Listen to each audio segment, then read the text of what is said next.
Hello and welcome to the Knock On KCLR Sports weekly rugby podcast involving Carlow, Tullow and Kilkenny Rugby Clubs. James Blanchfield, Paddy Browne and Tom Crotty join us every week. Paddy Browne joins us now. Paddy, how's it going? Hi Stephen, all good here in Tullow. Good stuff. Plenty of rugby news keeping us busy anyway with Ireland, the Six Nations, and news today. We're recording this on a Thursday of Conor Murray and Cian Healy and Peter O'Mahony retiring from international rugby at the end of the Six Nations as well. So there's lots to keep us going, Paddy, but things are getting tight at the end of the Leinster Leagues for all the local teams, and we're heading to the business end of it and into the Towns Cup as well. You were in action against Athy a couple of weeks ago. We didn't record last week, but Paddy, that was a very important win for you. It was, and Stephen, we spoke here for the last, I suppose, since Christmas nearly about Tullow in the last few successful seasons and managed to turn things around after Christmas and went on to do well in the league and finished in the top four last year, and also went on to win the cup in both years. And I lamented the fact, I suppose, on this podcast a few times that didn't happen this year, that try as they may, they just didn't seem to be able to lift things when they needed to, and therefore put themselves into a bit of a hole in terms of relegation from Division 1A. That's not to be decided, and we'll talk about the permutations and combinations in a minute about that. But the Athy match did prove to be a turning point, and that's we didn't do a podcast last week, so that was last Saturday week, and it was a big turning point for Tullow. Very hard to know the reason for it, given the failure to lift things in previous weeks.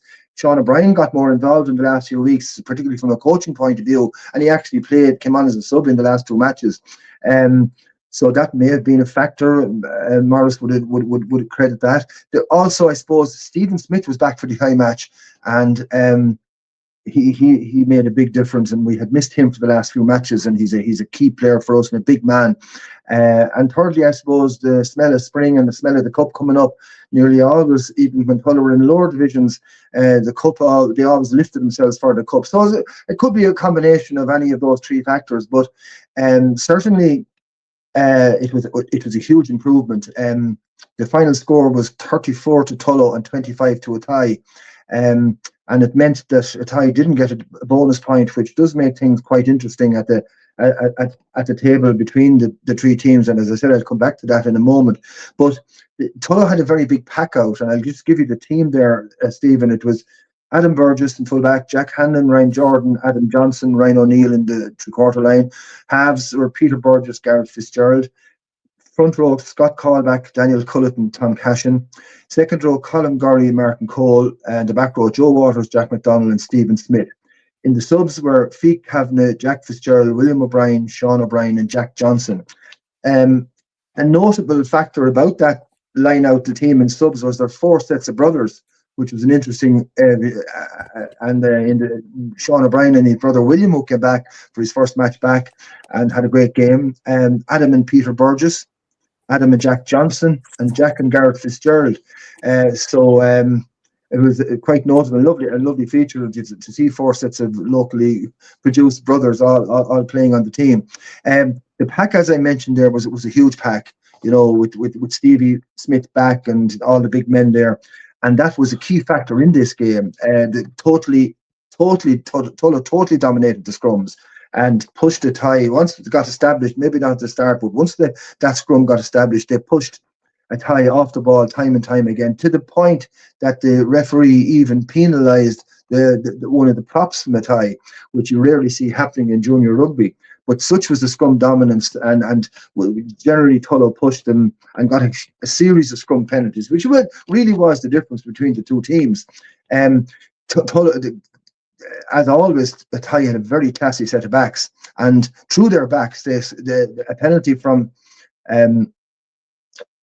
Tom Sheedy, who kicked immaculately all through until the end, and two well-worked back tries from Aidan Henry and Cathal Fennessy, and really super tries, well worked through the backs, and to the point that Athy were 17-0 up halfway through the first half, and it really looked serious trouble for Tullow. But around that time, the Tullow scrum started to take over, and Stevie Smith went over the line in about the 25th minute, and Peter Burgess got the conversion.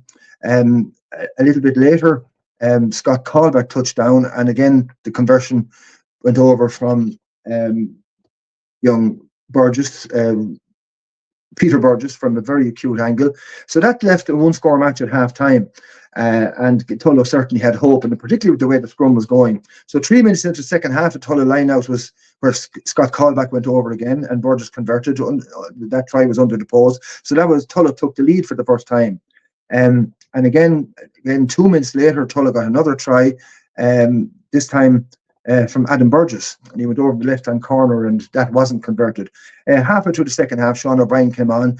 He is carrying an injury, and so he didn't have the impact on the game that he normally would have, but certainly he seemed to give a moral boost to the lads, and certainly the other subs that came on also, his brother William, and the other subs that came on were Feet Kavanagh, Jack Fitzgerald, William O'Brien, as I mentioned, and Jack Johnson. So all the subs played an important role. Athy did make a bit of a comeback, and Farrell got a great try. He ran the length of the field to score a try, but still there was 5 points in it at that stage. Tullow had a penalty, and was a reasonably kickable penalty.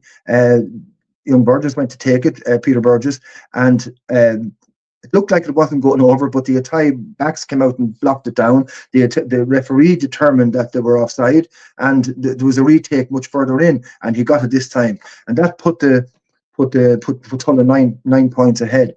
Athy got a penalty on the stroke of full time, and we thought they'd run it, but they went for the post, and Tom Sheedy had kicked immaculately all day, and that would have given them a losing bonus point. But this ball just dropped short, and as it turned out, then Tullow got 5 points on the from the 5 tries we scored, and then Athy came out pointless. So that was a big improvement on previous performances, and but was a little too late from a league point of view, I would say. It's all to play for next Saturday. Athy, I think, are safe. They're on 29 points, and they are playing at home to Ashbourne, and I'd be very surprised if they didn't win with a losing bonus point there. So it's down to Carlow and Tullow then. Carlow are on 28 points, Tullow 26, and I think Carlow have the advantage on that. In that, the importance of the placings is that we're playing for second bottom place, and it looks very likely that the second bottom team will have to go into a relegation playoff. So Carlow are at home, and I'm sure Tom will talk about it in a moment. Carlow are at home to Suttonians, and we're at home to Bective.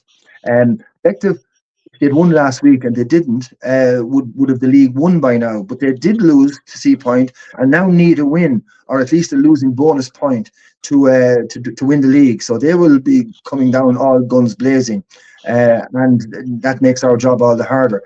If they had the league won, they might just take the foot off the pedal and do Tullow a favour, but I presume they're not going to be doing Tullow any favours now. Carlow are playing Suttonians. Suttonians are mid-table and probably don't have that much to play for, but except pride, and so it'll be interesting to see how it goes. So it's all to play for. If we do, as I expect, not overtake Carlow, we will be second from the bottom, and we'll probably, unless some weird, very strange results, we will probably be in a playoff with the second placed team in Division 1B. And interestingly enough, the team and James will know all about it, the team currently in second place in 1B is Wexford. And if we end up playing Wexford, it'll be an interesting dilemma for our coach, Maurice Logue, who is head coach with Tullow, but is also helping out Wexford. So it's where he's from and lives, so he will have some divided loyalties. He says the fact that he's head coach in Tullow and helping out in Wexford, his allegiance, if that match turns out to be, his allegiance will be to Tullow. Interestingly enough, Wexford played Gorey in Tullow last Sunday. Their own match was unplayable. Our pitch was unplayable, so they come up to play it on the 3G in Tullow, and had a very big win over Gorey. So as James will testify, they are going quite well at the moment. So they're a fine side. Yeah, they are. They're a hugely improved side, and a credit to their underage work over the last few years. They're very strong there. So it'll be an interesting if we do end up having to play them off. I think I'm more confident now after the Thai match than I would have been before that, and also I'm more confident heading into the cup after that performance because it was by far Tullow's best performance of the season. And when you get to this time of the year, scrum dominance is hugely important, particularly when you get to the cup.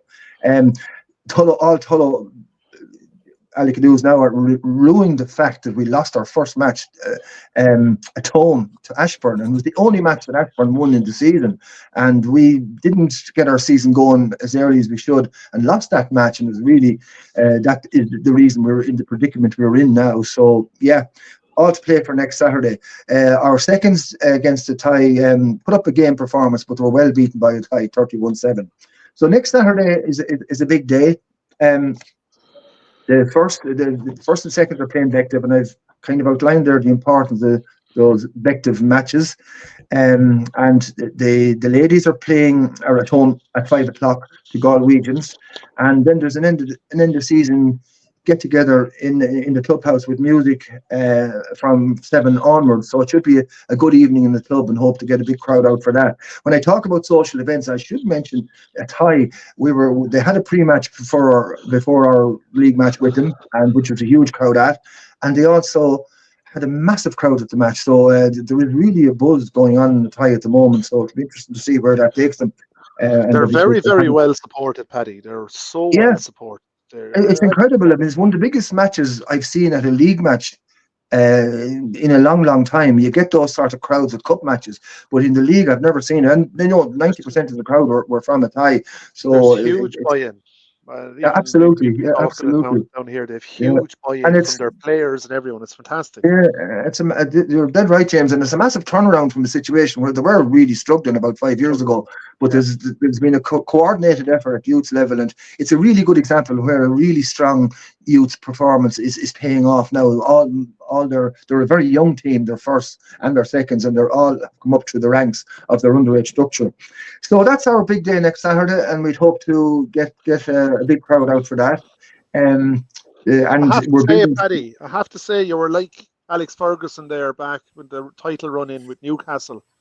I expect Tom. You're Alex Ferguson. I expect Tom to come in now and say, "I will love it if we beat them. Love it." Well, James, you never fail to compare me to someone every week, but that's a new one. Keegan's a good one. Alex Ferguson's a good one now, Paddy. To be fair, okay, well, that's I'll take the positives out of that anyway, even though I wouldn't be a Man United fan. But anyway, there you go. Last week we only 3 matches in the underage, Stephen, and 3 wins. Our under 13 boys did a huge win over Naas. And they're now looked to be heading for a Leinster League playoff, and the main rivals, I'd say, would be Newbridge and Gorey in that.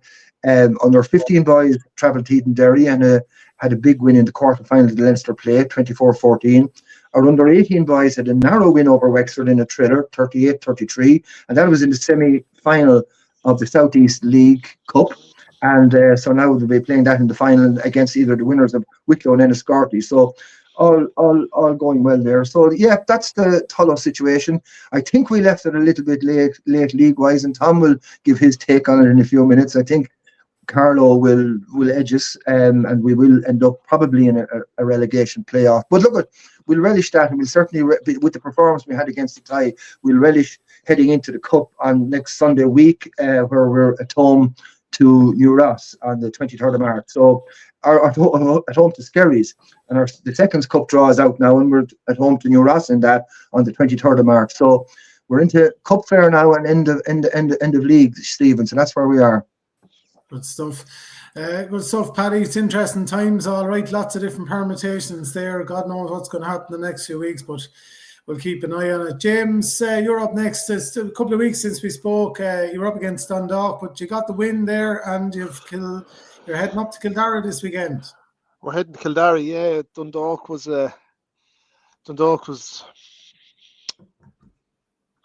how would I say? Dundalk was our season captured in one game as to how we performed all season long. I have to say, we we got the game. We had the game in the bag again, 14-0 up, 20 minutes gone, flying it, coasting. And then Dundalk get a yellow card. Ex-Kilkenny player Simon O'Shea gets a yellow card for a high tackle. He was unlucky. He was really, really unlucky when he went into the tackle. It was a real rugby incident. Things happened so fast, and just there was a collision, and nothing could be done about it. So Simon got his marching orders, went off with a yellow, and in that duration, we scored 14 points. And did well to score 14 points. We didn't get 14 points. We got 12. We got one converted try, both tries by Ben Devlin, and Jack Campion converted one of them. Half time, 14 points to 3, doing really well, playing really good rugby. And then Dundalk got a yellow card, followed by a yellow card about a minute later. And that was kind of like we just stopped playing rugby. I don't know what it was. We went really narrow in attack. We weren't as positive as we were previously in the game.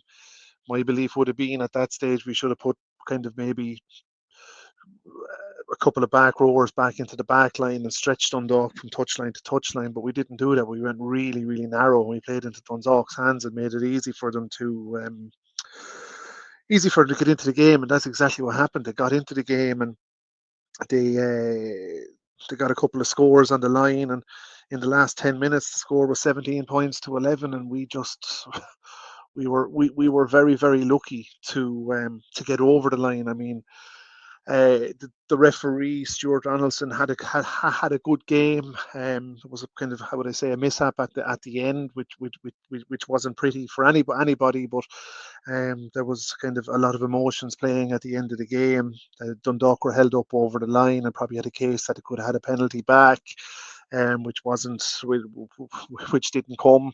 They played the advantage as we'd see it. They went over, they were held up, it's game over. But there was a lot of emotions at the end of the game. And hey, look, that's it. We came out with the win. It's made us safe. We're happy to be safe. Likely to finish in 4th position, which is probably, as I said a couple of times this year, that's probably where we would have expected to be in the league this year. So look, there can be no arguments from our side. We've a lot of improving to do. We have Wexford or Wicklow coming down in the cup in a couple of weeks' time in Kilkenny. Just to mention, the cup draw will be in Kilkenny after that game as well. But look, we came away from it with a win, and that's the main thing. As I said, 12-0 up, 2 tries on the board after 20 minutes. You would have expected we would have been in bonus point territory, and I think we just need to get a little bit better than that next season, take the learnings into next season and become more, I suppose the phrase I would use is come a little bit more cutthroat in how we go about our games, you know.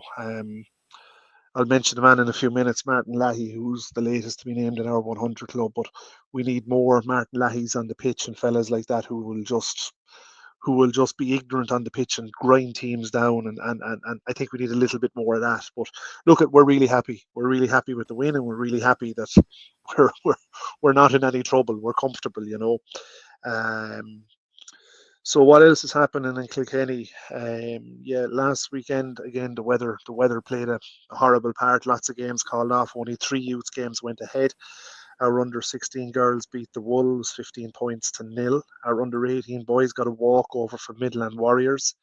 They were really looking forward to the game because they had a tough loss against Longford the previous week where they were missing loads of players. They were looking forward to the game. So a bit disappointed to get a walkover there, but however, that's the game. The under-16 girls lost to Carlow 41-5. But the previous weekend to that was an amazing weekend of youth rugby for the club. I think we won 7 out of 9 games in youth rugby, and I'll just go through those now just to give a rundown, because I think it's something that should be mentioned, is that our under-16 girls beat Navan 36-12. Our under-13 boys beat Mullingar in the cup away on the road. Not an easy thing to do, but went and won that game in Mullingar. Our under-18 boys, as I mentioned, lost 20 points to 15 to Longford in a game that was where they were missing a good number of players. So look, they wanted to bounce back. The under-14 girls beat Ashbourne 22 points to 7, and they're really riding the crest of a wave at the moment. The under-16 boys beat Gorey 17-13 13. The women's team beat Longford 24-12. That was a brilliant game of rugby, I have to say. The seconds beat Dundalk 38 points to 7. First 15 beat Dundalk 17 points to 11. And then to cap it off, sadly, the under-14 boys lost to Longford away in the cup on 22 points to 10. So that kind of brings us back up to speed now, and all of the score lines in youths and adults rugby in the club over the last few weeks.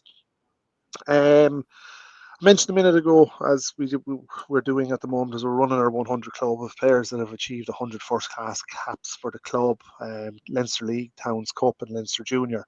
Man, I mentioned now Martin Leahy, never played Leinster Junior, but he was kind of a transformational figure when he came down to play for Kilkenny from Athy back in 2012, I think it was. Just came down, fell into the club, and the club fell in love with Mert, and Mert fell in love with the club and stayed nearly 10 seasons, played 4 Towns Cups, won 1 Towns Cup final with us, played in 4 of them, won a couple of Leinster Division 2 1As with us. Just one of those guys that just brought something to Kilkenny Rugby Club that we need, and I would say that we still need, is we need that hard man in our pack, just really, really hard, iron teak man. I think Mert's crowning moment was with the club was when we were playing to Longford once, and he got split over the eyebrow, and there was a vet on the sideline, and Mert heard there was a vet on the sideline, so he asked the vet would he stitch him up. So the vet after the game stitched Mert up, standing at the bar in Longford. So no anaesthetic, no nothing, just straight in with the stitches. But look, it's great, and we're delighted that Mert stuck with us for so long, and we're delighted. We're delighted that he was a Kilkenny player. So look, congratulations to him on achieving, I think, his plus 100 caps for the club.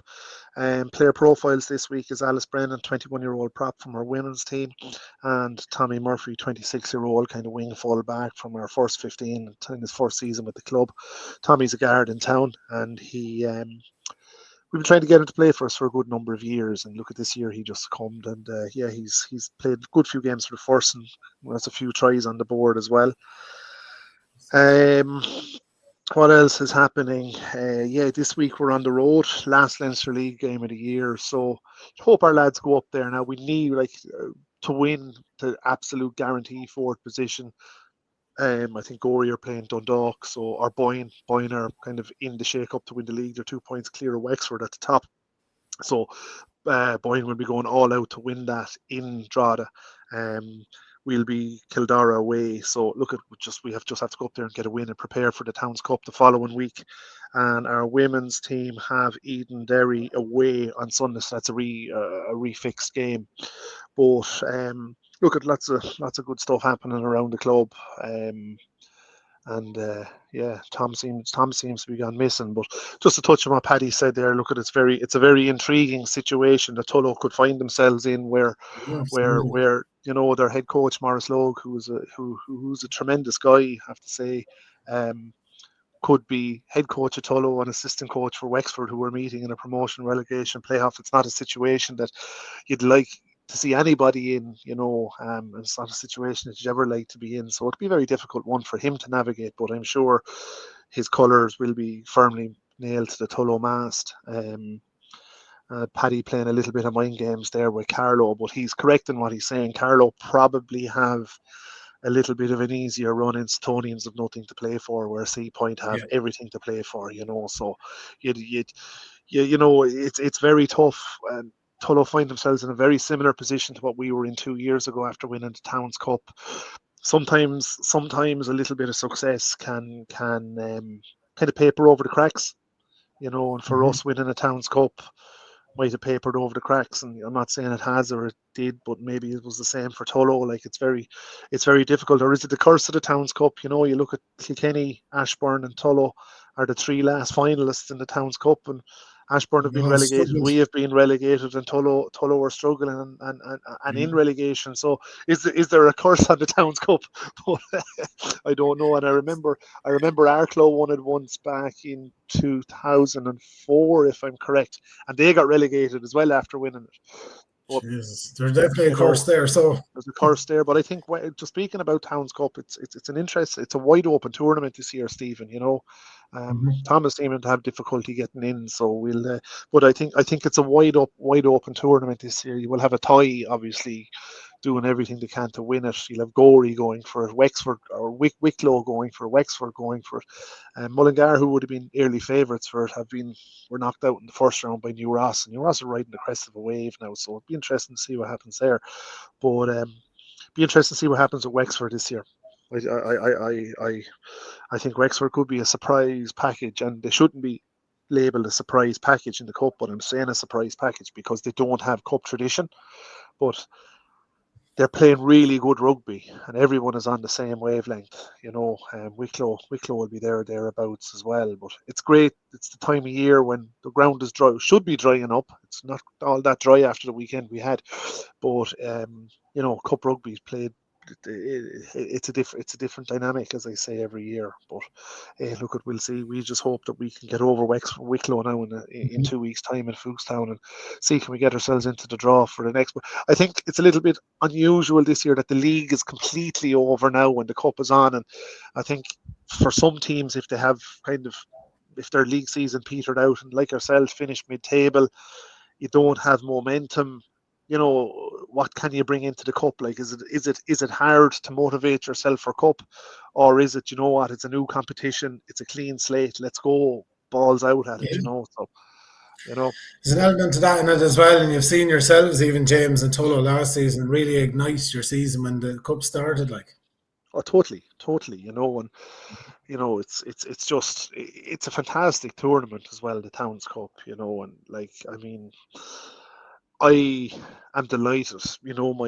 My approach on the Leinster League 1A. I think it's an unsustainable league in many respects, and in its current team. And look at it, I hope another Leinster team gets promoted this year to make it a little bit more competitive.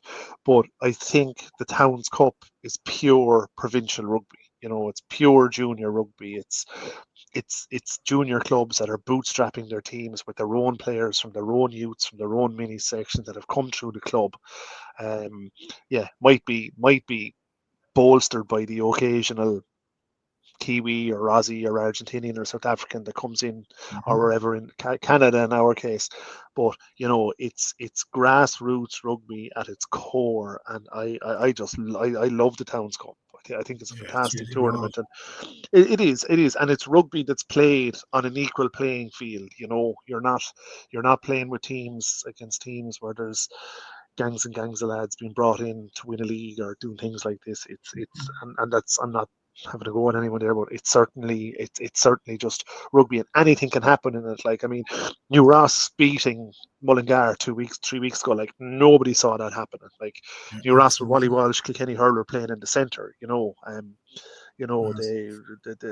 Tom mentioned Dave Crowdell last week. Dave Crowdell deserves huge credit. Nicky Haberlin deserves huge credit. Nicky Furness before them, lads that just worked hard for New Ross, and that's what the Towns Cup bring. That win over Mullingar, a team that probably put huge points on New Ross in the league last year in 2A.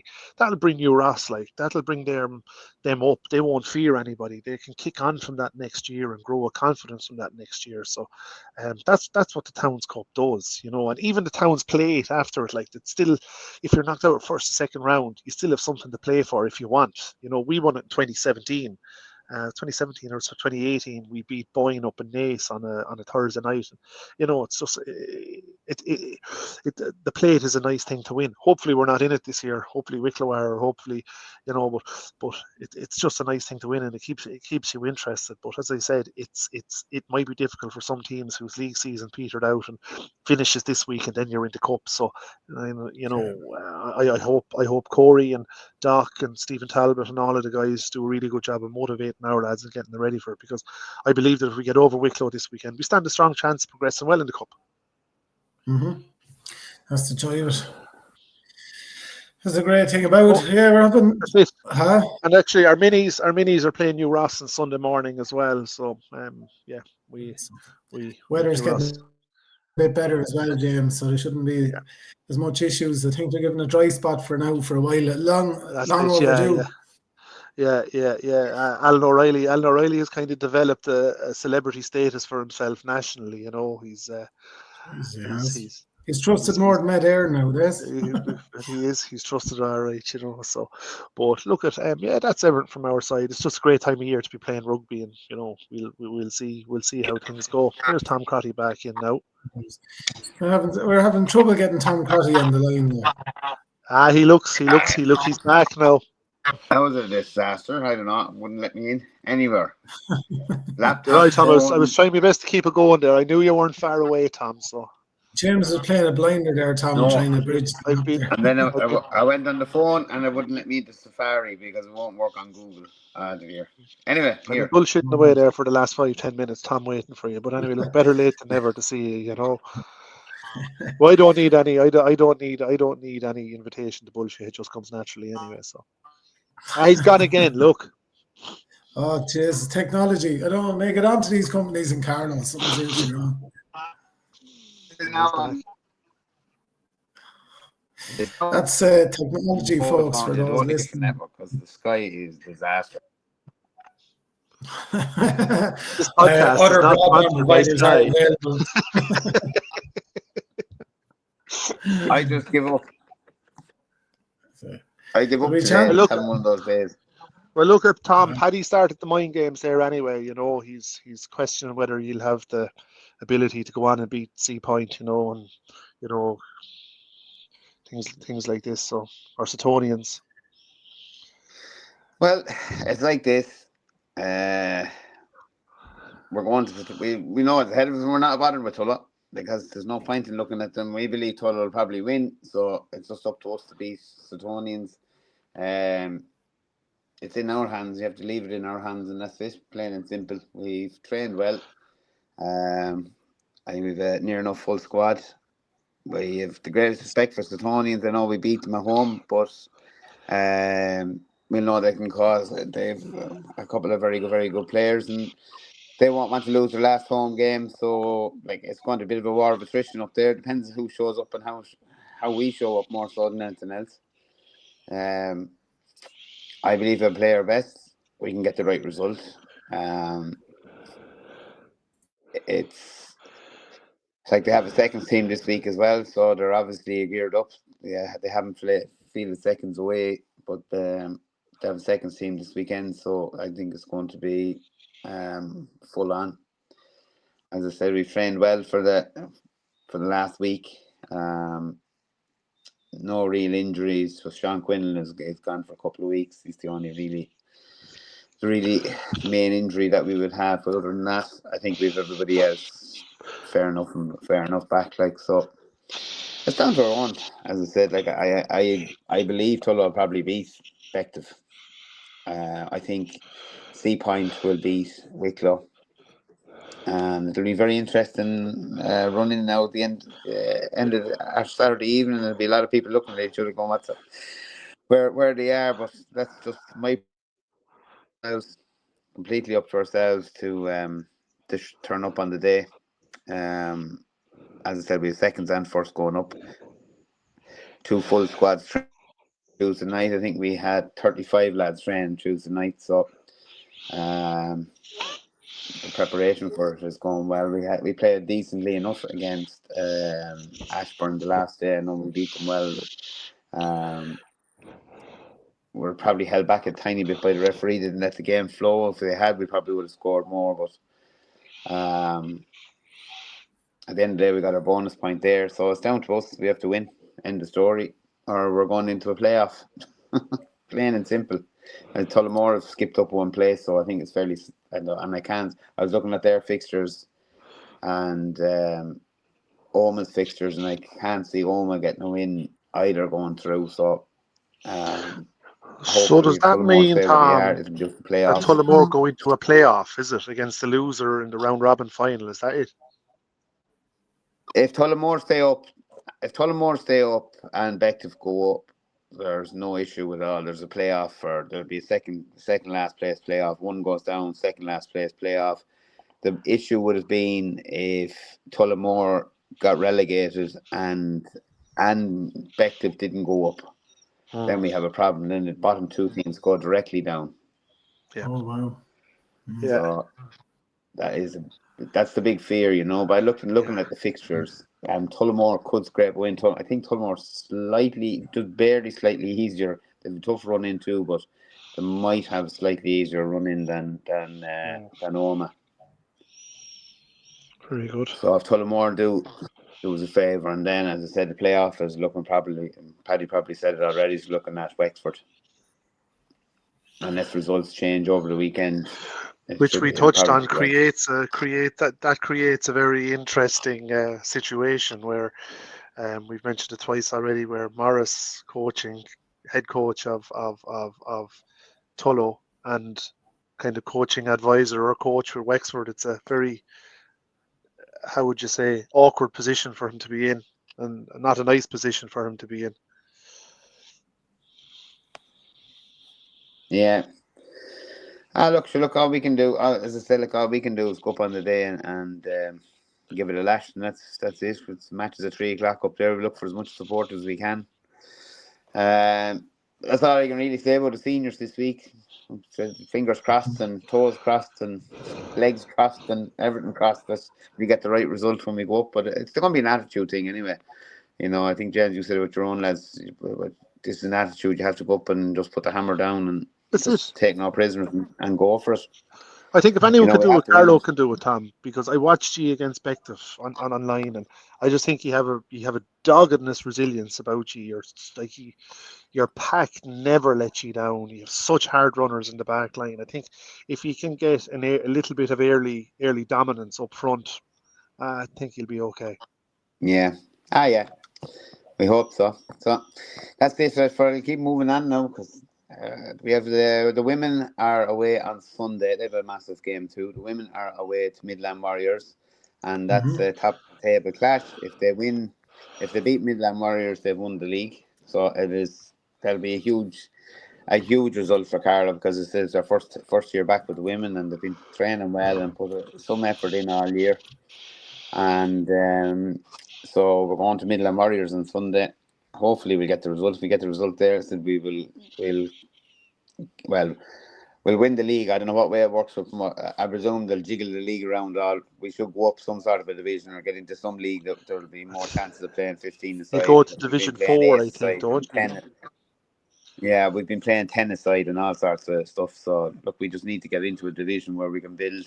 You know, even if we struggle in it, we really got to build for another year, and get the women going again, because it's great to have them around the club. Like, you know, we're delighted with them, and they're putting some effort in, and socially, and, you know, on the pitch as well. So it's massive to have them. So we're just going to try and keep going. And a big win against Johnny Tobin's Lansdowne 2 weeks ago as well. That was very nice. Sorry, Johnny. No, look, the girls played. Actually, the girls they played really well. We're very worried because, as I said, Johnny's side are used to playing tennis side, and they're fit. You know, they're fit girls. But I think the physicality of our ladies just took them by a bit of storm. The weather probably suited us. We got the wind, and it was a strong wind down the field. We were against it in the first half and had it in our backs in the second half. So it was to our favour. But again, like, they played awesome rugby that day.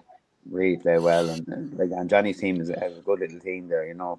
But it's a pain in the backside trying to play 10 aside, and we've been drawn with Swords in the cup now as well. And I think Swords only have 10 or 11 players, so we went up there and we lost to them. But they played 10 aside, and the girls weren't used to it, and they were the only ones to beat us this season. So it's a bit of a pain, but look, we get used to it and get on with it and try and win the league and try and get out where we are. It's the main thing anyway. But it's been a flying success this year. The youth, I don't know. Because I'm on my phone, I can't get into the fixtures. I know our youth teams are out. Looking at it, they'll be all up on the social media sections. Last weekend, I know the Edeans had a very good win. They got into the beat the strong Gordy side, which is good for them. They got into the Southeast Plate final, which is great. Look, it's great to be in some sort of a final, waiting for some sort of silverware. The lads have been working hard with a very young team. A mixture like with last year's under-16s coming up into the 18s, and they've been playing some really nice rugby, but probably physically outmatched a few times against the better sides like the Byrne or the Dundalks of this world. But we're very happy with their progress, and they're doing really, really well, and they're still in the cup, and that's a major thing for them as well, to give the cup a bit of a lash and see how they get on. But the 18s did well, 16s we know for Athy as well. That's it. I'm sorry, I don't have the fixtures. I had to change my phone, so I've lost the fixtures for the weekend with the kids. That's technology for you. Oh, he's gone. He's gone again. He's On gone. that note, we're going to have to bounce. That was just my wife ringing me. I have to go collect kids. That's it. That's the I'll reality. stay on until Tom comes back, actually. So you know what? We'll see how we go. He's coming in on a different channel. He's gone. Yeah, there he is. Right. Yeah, I will let you go, James. And sure, best Cheers, of luck lads. this weekend. And we'll catch up with you. Best of luck, Tom. Bye-bye. James, just a part of Tom, if you want to wrap up there. Oh yeah, I'm going to wrap up before this joke goes again. I'm really sorry, folks, for my connection. I don't know what the hell is going on with it today. Last thing I'll say is that we have the music bingo on Saturday night. For anyone who's not doing anything, we have it's going to be great out cracking the club from 8 o'clock. There's tickets available online or tickets available on the door in the night. So if any group of friends wants to come up, it's all mixture of music from all across all age groups, and they're singing and dancing and prizes and spot prizes and all sorts of stuff. It's great crack. A bit like, I know the bingo crowd will kill me for saying it. It's a bit like bingo local, but more kind of suited to mixed ages. But that's banging on the club on Saturday night. So anyone's around, come up. And is anyone available, please come support us in Suttonians. Any Carlow supporters, please come up. 3 o'clock kickoff, massive game for us. And if anyone wants to take the trip to Midlands Warriors to cheer on the women on Sunday, that's kickoff is at 1 o'clock over there. That's it. Perfect. Tom, thanks a million. I will catch up with all the lads next week, see how they got on. A busy weekend, end of the season, permutations, all sorts of stuff going on. Tom Crotty, James Blanchfield and Paddy Browne will catch up with you next week. Take care.